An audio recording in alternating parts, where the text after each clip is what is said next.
Interesante también. Vamos. Estamos con Matías Zur, nació en Entre Ríos, es economista, director de la consultora económica INVEC, profesor de macroeconomía de la UBA-UCEMA. Ahí me estoy acomodando. Matías, bienvenido, ¿cómo estás? Muy bien, muchas gracias por la invitación. Bueno, Leandro estaba dando los números de inflación, los desmenuzaba. Vos me decías fuera de aire que a vos te parece creíble este 4,9. No, lo que digo es, me parece que hay que analizar dos cuestiones que son independientes. Por un lado es si creemos en que el dato es correcto o está manipulado. Yo lo que digo es, más allá de que ha quedado un daño institucional muy fuerte y que todos tenemos como el alerta en la credibilidad al haber tenido 8 años de un INDEC intervenido, me parece que hoy no ha habido ningún movimiento institucional ni de equipos en el organismo, como sí ocurrió en aquel momento, que haga... Que explique esa sospecha, y además que me parece que para que podamos pensar en eso tendríamos que esperar a que esta divergencia entre un indicador y el resto, como los privados de las consultoras o de la Ciudad de Buenos Aires o de otras provincias del interior, se mantengan durante más tiempo, porque hemos tenido meses anteriores donde el número de inflación del INDEC dio más alto que los demás. Entonces, ahí pensaríamos que el INDEC está... Nunca tanto. Nunca tanto, sí.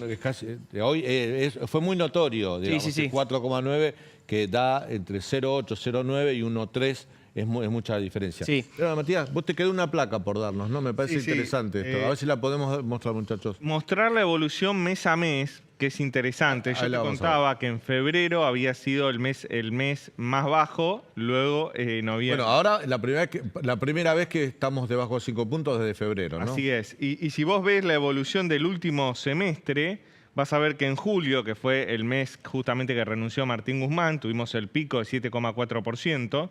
Luego en agosto bajamos al 7%. En septiembre 6,2%. En octubre 6,3%. Es decir, parece que se había estabilizado en un piso de 6%. Lo estamos viendo acá en pantalla. Y en noviembre 4,9%. Entonces también nos llama la atención porque en este último semestre del año tuvimos una inflación muy alta. Pero este 4,9% no es tan distinto al índice que tuvimos en junio, por ejemplo, 5,3%. Y noviembre suele ser un mes que no suele tener inflación muy elevada comparado, por ejemplo, a diciembre o a julio. Diciembre puede dar más. Diciembre seguramente debería dar más, ¿no? Seguramente sí.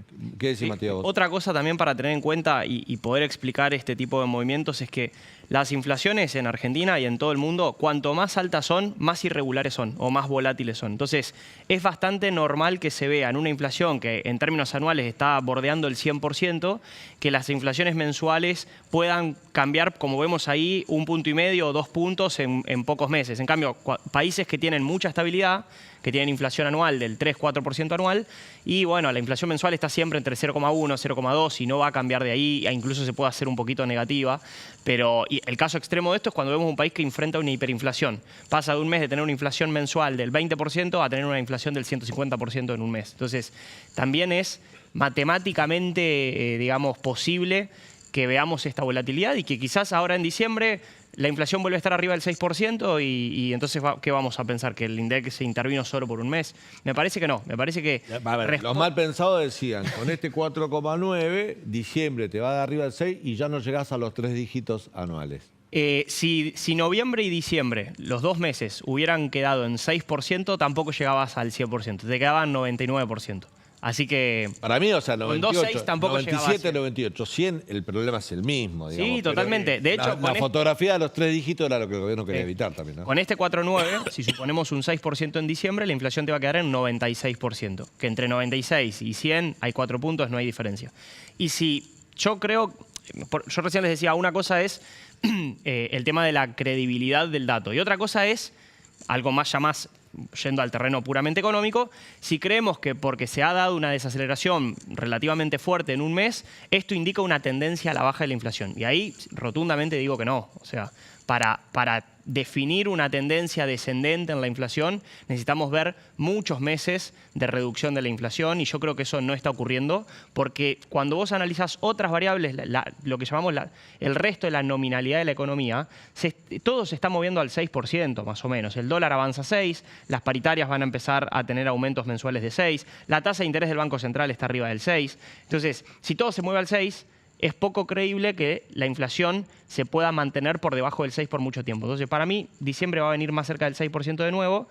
Y los primeros meses del 2023, si se mantiene en esa misma línea, vamos a tener el número de los 3 dígitos que hasta ahora no vimos. Porque si enero da 6 y febrero da 6, para febrero ya vas a tener una inflación arriba del 100%. Arriba del 100 anualizada. Sí. Matías, ¿puede haber influido en ese 3,5 de los productos alimenticios el programa Precios Justos? Ya estaba en noviembre, en marzo, ¿no? Sí. ¿Puede haber influido? Sí, sí, totalmente. Más que nada en los segmentos de alimentos envasados, digamos. Vos recién hacías referencia y hablabas de Estacionales. Estacionales. Los estacionales vinieron muy bien este mes, vinieron bastante bajos, incluso hubo algunas verduras que habían tenido mucho aumento en el mes anterior, que ahora corrigieron.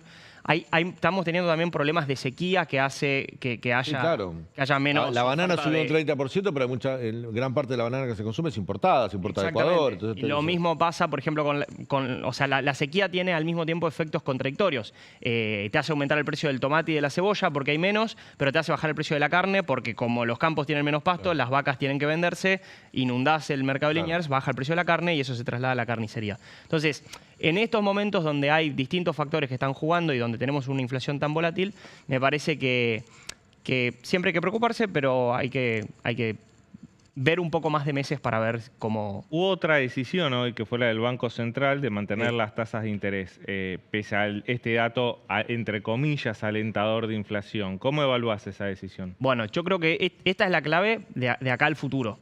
Ahora lo peor que le podría pasar a la política es ilusionarse con un dato de baja inflación y empezar a decir, bueno, abandonemos el ajuste fiscal, abandonemos el ajuste monetario, abandonemos el ajuste cambiario porque ya la inflación bajó. Entonces y esa va a ser la clave para ver si la política o el equipo económico pisa o no pisa el palito y ponen en riesgo una aceleración inflacionaria del año que viene. Me parece a mí que el comunicado del Banco Central del día de hoy fue bastante responsable y que lo que está diciendo es, puede ser un mes excepcional. Aparte, recordemos que el Banco Central también hace relevamientos o contrata relevamientos semanales de precios. Entonces pueden estar viendo que las primeras semanas de diciembre volvió a subir la inflación. Y el Entonces, dato de diciembre va a ser alto de vuelta. exactamente. Entonces, si la inflación está volviendo a subir en los primeros días de diciembre, no sería para nada prudente bajar la tasa de inflación el 15 de diciembre por algo que quizás pasó el 15 de noviembre, un mes atrás. Siempre tengamos en cuenta que lo que estamos viendo hoy es una historia ya un poquito vieja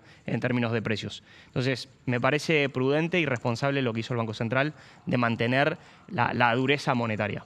Déjame decirte, respecto al programa Precios Justos, que los precios justos que presentó el Ministerio de Economía son precios de referencia para la medición de la inflación.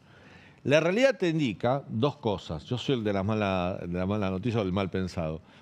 El 70% de los productos que se consumen, sobre todo productos alimenticios, se consumen en negocios de cercanía.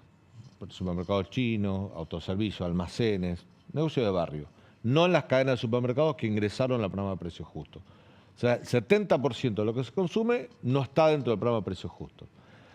Tampoco todos los precios justos están en todas las góndolas de los supermercados. Generalmente aparecen a la mañana, a primera hora, un ratito, algunos productos, después desaparecen y tenés que, si vas a comprar, tenés que comprar otros porque los que fuiste a comprar, que están con el 4% de aumento acordado, no los vas a encontrar.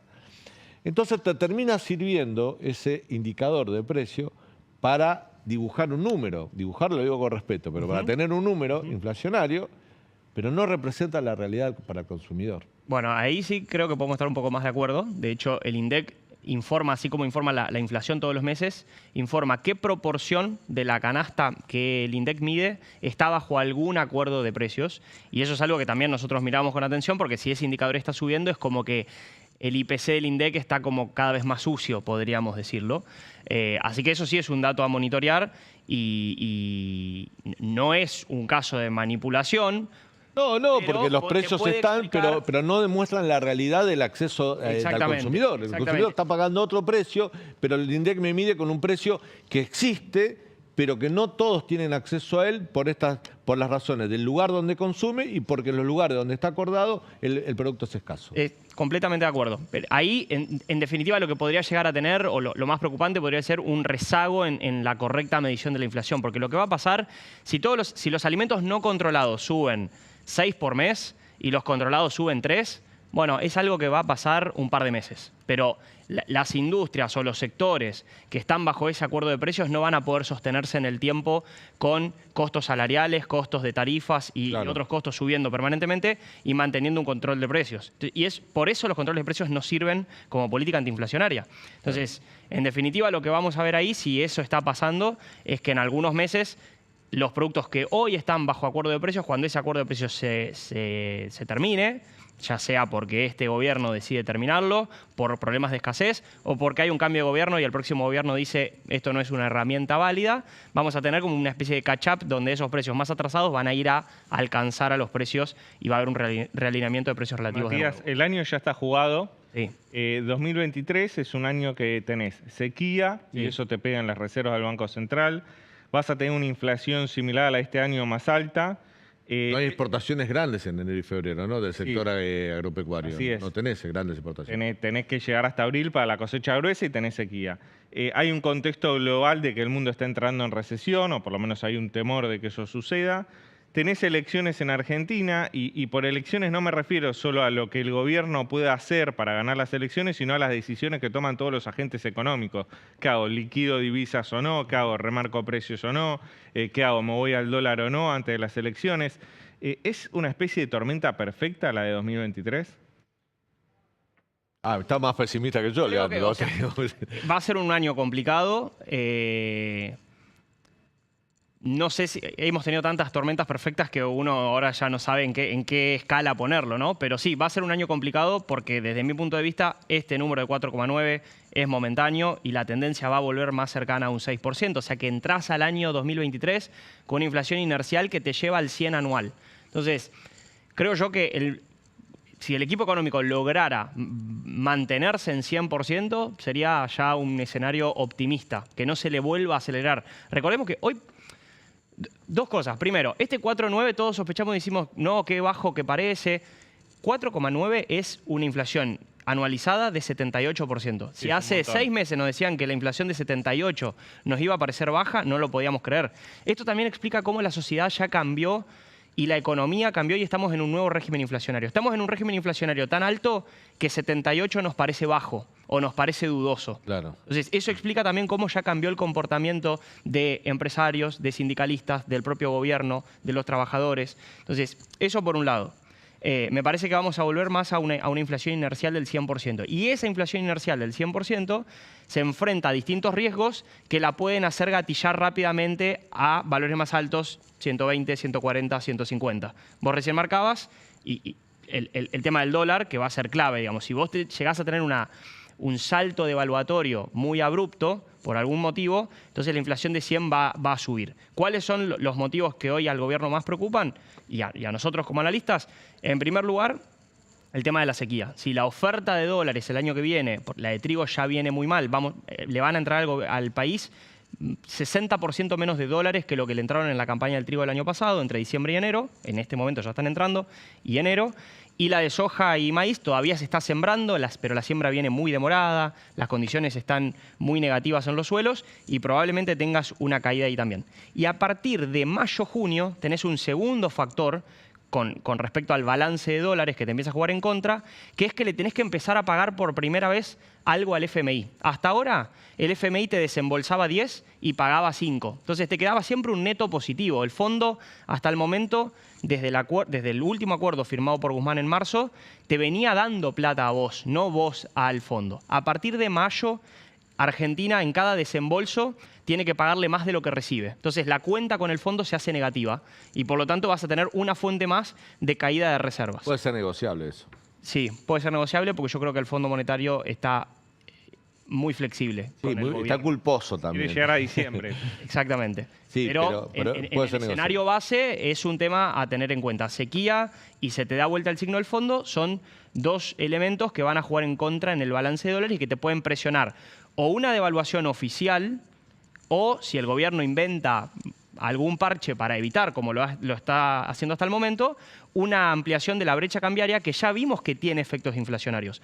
En junio, julio, cuando a Guzmán se le rompe el escenario de la renovación de deudas, no hubo una devaluación oficial.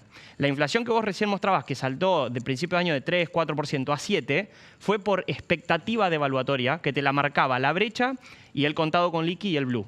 Si volvemos a un escenario donde esa brecha empieza a crecer, hoy está en 85, 90%, pero hemos llegado a tener brechas de 120 o 130, eso también te va a impactar en la inflación, te puede subir un escalón más la inflación mensual y llevarte la inflación anual arriba del 100%.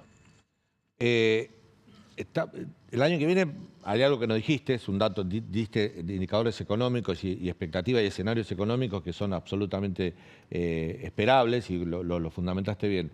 Hay un dato político, es un año electoral, las demandas van a estar a la orden del día. Exactamente. Y eso puede agravar este escenario que vos planteás. Sí. ¿No? Está un poco vinculado a lo que decía al comienzo. Creo yo que con el correr de los meses se va a empezar a notar una tensión cada vez mayor entre el equipo económico y el equipo político, si pudiéramos nombrarlo en de esos alguna manera, términos. sí. En un año Incluso electoral... entre los gobernadores y la nación, para la coparticipación, todo el mundo va a querer tener caja para dar en un año electoral. Exactamente. Bueno, el caso de las provincias creo que es un caso particular porque están con mucha caja, por distintos motivos, por primera vez. De hecho, hasta me parece que hay un desbalance entre una nación que no encuentra la forma de reequilibrar las finanzas públicas y que emite y genera inflación, y provincias que tienen superávits y están comprándole bonos a la nación o poniendo plazos fijos en los bancos provinciales. Una cosa que sería interesante a revisar de cara al futuro. Pero más allá de eso, me parece que la tentación política es a la de aflojar con todo el ajuste que se ha venido dando hasta el momento, empezar a flexibilizar la política fiscal, bonos como los que estamos viendo ahora, aumentos discrecionales a jubilados, a asignación universal por hijo, planes, etcétera, etcétera, a aflojar la dureza monetaria porque las pymes empiezan a sentir que la tasa está muy alta y entonces quieren un crédito subsidiado.